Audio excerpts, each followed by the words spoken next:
Hi, my name is Adam Tomasi, and this is the Champion Briefs topic analysis for the NSDA Nationals Resolution in LD. Resolved, the United States' use of targeted killing in foreign countries is unjust. Uh, my name is Adam again, and I was one of the contributors to the Champion Briefs evidence file for this topic. And it'll be an excellent springboard to your research, so I encourage you to check that out. So I'm going to start by defining what targeted killing is. The Council on Foreign Relations references a UN special report that targeted killings are, quote, premeditated acts of lethal force employed by states in times of peace or during armed conflict to eliminate specific individuals outside their custody. I wanted to break up that definition into three parts. The first, the question of premeditation. So targeted killing is unique in that it involves a lot of careful planning and the attempt at precise targeting of particular individuals, like known leaders of terrorist groups, or particular members that are involved, for example, with the making of bombs or may have committed certain attacks in the past. So the U.S. military will then respond in kind with targeted killing. And the U.S. often announces with its kill list who's next in terms of who may be targeted. So the question of premeditation is going to be very important when you think about the ethics or justice of targeted killing, as I'll explain shortly. Second is the fact that targeted killings are employed by states in times of peace or during armed conflict.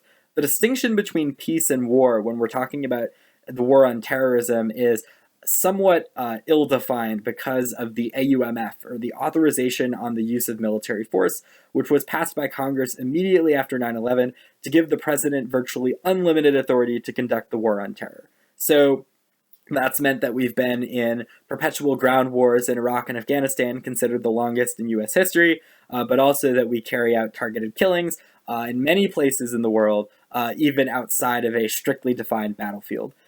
So you could argue that targeted killing uniquely blurs those distinctions or makes it easier to carry out violence outside of strictly defined zones of war. But in any case, I think the crux of this topic is the ethics of killing in wartime, and terrorism as a specific question under that umbrella. The third and final component of this definition is the elimination of specific individuals outside the custody of the United States. What this means is that we have not arrested the people that are intended to be targeted, and we have not brought them to our courts to be tried and sentenced and given due process. This was a controversy with the targeted killing of Anwar al-Awlaki. Though he belonged to a terrorist group, he was a United States citizen, and we had killed him without due process of law, which was arguably his constitutional right. Which some argue was waived the moment he became an enemy combatant, but many argued that there was something troubling about the fact that our government had murdered an American citizen, despite what he was doing. In any case, the question of custody relates to the law enforcement paradigm of dealing with terrorism, again, of capture, arrest, and imprisonment, whether that's Guantanamo Bay or prisons in the United States, which is another debate all on its own. And you could argue then that the law enforcement approach would be an alternative to targeted killing, or that targeted killing is consistent with that paradigm, as Barry Kellman argued in a law review last year, that targeted killing can be compatible with the law enforcement paradigm when there's judicial review of who's being targeted, when arrest is impossible or impractical, and lastly, when there's legal accountability, or what he calls a right to truth, for innocent casualties, for their family members to hold certain perpetrators of targeted killing responsible for any of those unintended deaths. So in any case, there are two definitional questions or subsets that ought to be ironed out before we continue. The first is that targeted killings are distinct from political assassinations. Mike Dreyfus argued in a law review in 2012 that the difference is that assassination has a political motivation that is often associated with treachery, whereas targeted killing has a more narrowly defined security-based motivation. Though there is an assassination component in terms of the targeting of specific individuals. The second is that targeted killing and drone strikes are not synonymous.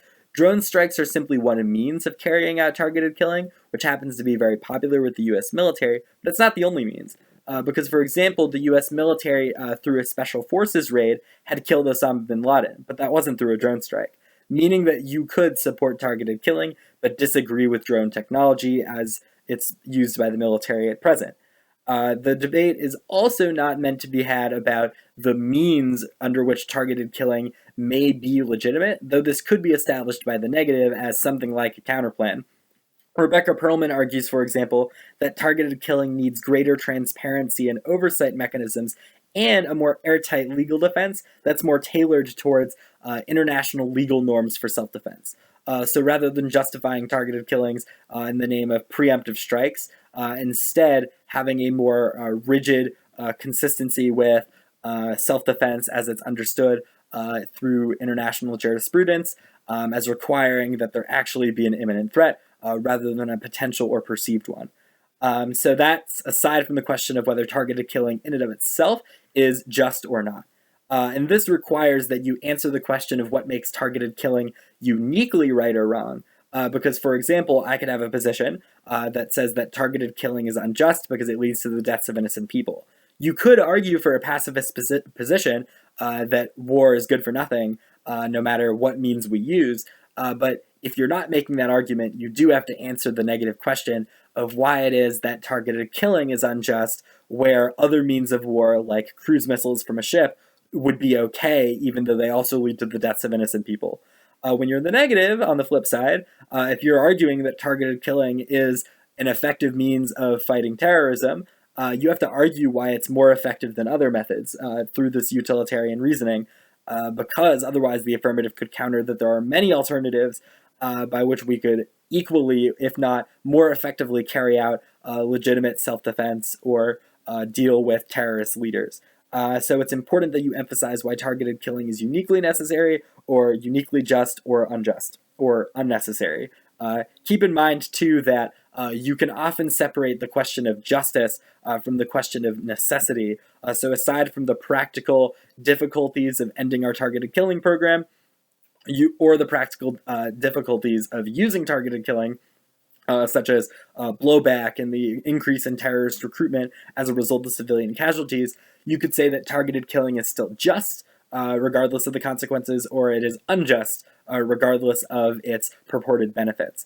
But of course, you could argue that justice requires that we be properly attuned to what those consequences really are, because states have to be practically minded. So you could make a realist position that states have to prioritize their security and can't be concerned with abstract questions of justice, at least as individuals understand them. But I think that there are multiple strains of argument that really get at what makes targeted killing unique as a method of killing in war in order to get at that question of justice. So, for example, Fernando Tesson argues in an article titled "Targeted Killing in War and Peace, a Philosophical Analysis," that what makes targeted killing unique is that it is removed from any direct threat. And thus, there's a lot more planning and premeditation involved. And in criminal law, we commonly say that premeditated acts of murder are more blameworthy, and that is just the law, than murders in the heat of passion or killing in self-defense, even though there are degrees of moral responsibility there, and therefore that there may be certain ethical reservations with targeted killing. Tesson calls this a virtue objection. So you could employ virtue ethics to argue that the people that have to carry out targeted killings are developing poor character traits, and therefore targeted killing is unjust.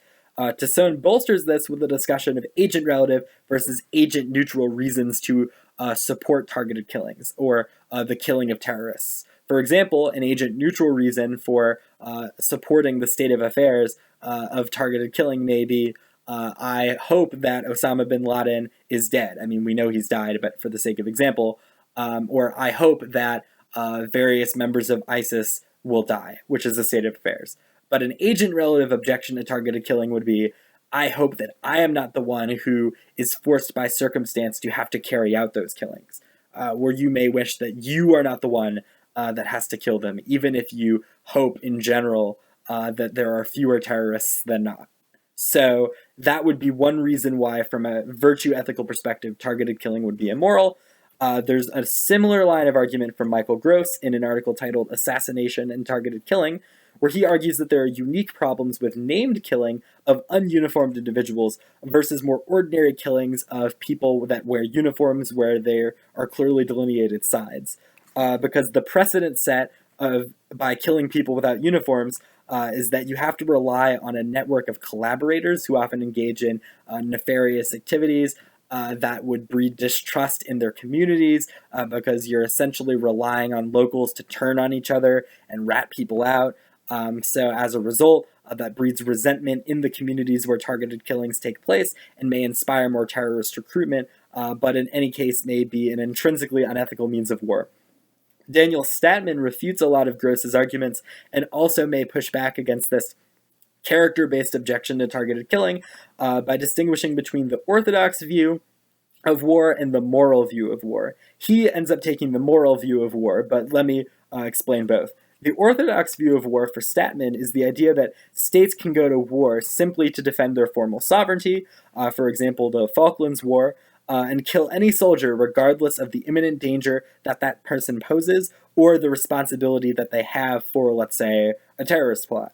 The moral view of war, instead, is the idea that wars need to be carried out in self-defense, for the defense of life or something that's comparably in value, and the idea as well that the combatant that's being killed has to have had primary responsibility for the attacks that you're responding to, whether that was an attack on the homeland or a known terrorist plot. And Stattman argues that targeted killing is thus morally legitimate as a means of fighting the war on terrorism, not only because it's a form of self-defense, but also because the people that are being targeted, like the leaders of terrorist groups, are the ones primarily responsible for the attacks that are being responded to or that the government is attempting to prevent. And Stattman, from that, argues that targeted killing minimizes civilian casualties compared to on-the-ground invasions. Stattman actually makes an interesting move in response potentially to the questions of character and whether or not we have successfully humanized the people that are being killed, or whether we show any remorse for what we do, which may not be the case with drone strikes and their remote targeting, as some refer to such as the PlayStation mentality of killing people on a screen.